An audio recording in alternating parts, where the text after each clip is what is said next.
فواد چودھری جو ہیں وہ ان کا خطاب آپ نے دیکھا ہے، اور پاک فوج کی جانب سے عمران خان پر قاتلانہ حملے کی مذمت کی گئی ہے۔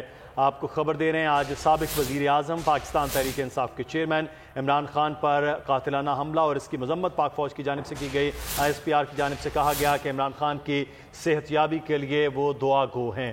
عمران خان پر قاتلانہ حملے کی پاک فوج کی جانب سے مذمت کی گئی ہے۔ ISPR کے مطابق عمران خان کی صحت یابی کے لیے وہ دعا گو ہیں۔ عمران خان پر آج وزیر آباد میں قاتلانہ حملہ ہوا ہے، جس کی مذمت اب سیاسی جماعتوں کی جانب سے بھی آ رہی ہے، سماجی حلقوں کی جانب سے بھی کی جا رہی ہے، پاک فوج کی جانب سے بھی مذمت کی گئی۔ ISPR کا کہنا ہے کہ فائرنگ کا واقعہ انتہائی قابل مذمت ہے، قیمتی جانوں کے ضیاع اور جلد صحت یابی کے لیے دعا گو ہیں۔ چیئرمین PTI جناب عمران خان اور اس ناخوشگوار واقعے میں زخمی افراد کی صحت یابی کے لیے دلی دعائیں ہیں۔ عمران خان پر قاتلانہ حملہ، پاک فوج کی مذمت۔